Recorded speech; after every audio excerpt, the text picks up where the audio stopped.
ઉનાળો અત્યારે ચાલુ થઈ રહ્યો છે, આપને ખ્યાલ છે. રાજકોટ જિલ્લામાં પણ અસહ્ય ઉકળાટની સાથે 2 દિવસથી અત્યારે ગરમીની સિઝન વધારે થવા માંડી છે. એ હિસાબે આઈડીએસપી આપણી બ્રાન્ચ છે, જેમાં આપણે હીટ વેવ રિલેટેડ ઇલનેસના કારણે કોઈને પણ કોઈ વસ્તુ થાય નહીં, એના લક્ષણો જો જણાય, ખૂબ શરીરનું ટેમ્પરેચર વધી જાય, ગભરામણ થાય, ચક્કર આવે, બેચેની અનુભવાય, એવું બધું થાય તો નજીકના પ્રાથમિક આરોગ્ય કેન્દ્રમાં ખાસ કરીને જઈને એ લોકો પોતાની સારવાર કરાવે. હીટ સ્ટ્રોક જેવું લાગે તો તાત્કાલિક 108ને બોલાવીને એની સારવાર માટે ત્યાં લઈ જવાય, એ ખાસ છે.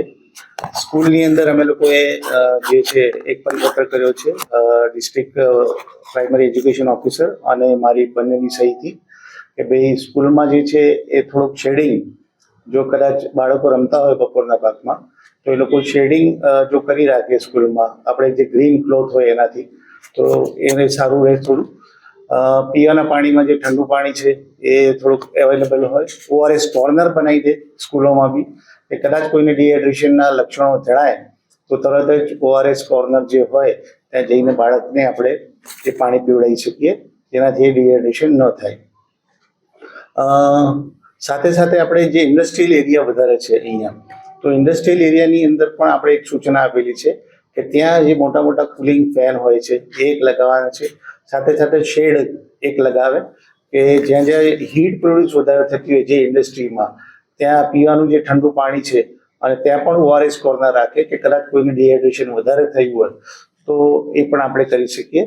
એક ડિસ્ટ્રિક્ટ લેવલનું એક્શન પ્લાન હીટ વેવનું બનાવેલું છે, જેની અંદર રેવન્યુ ડિપાર્ટમેન્ટના બધાના ફોન નંબર છે, આપણા તાલુકા હેલ્થ ઓફિસરના બધા ફોન નંબર છે, રેપિડ રિસ્પોન્સ ટીમ જે છે દરેક તાલુકામાં બનાવી છે અને ડિસ્ટ્રિક્ટ લેવલની બનાવી છે, એ બધાના છે.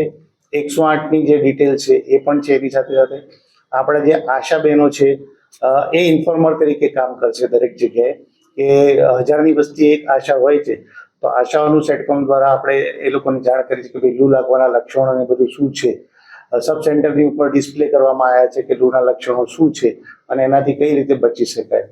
તો આપણી જે આઈસી જેટલી વધારે હશે એટલું આપણે લોકો સુધી પહોંચી શકીશું અને લોકોને જો સનસ્ટ્રોકથી બચાવી શકીશું.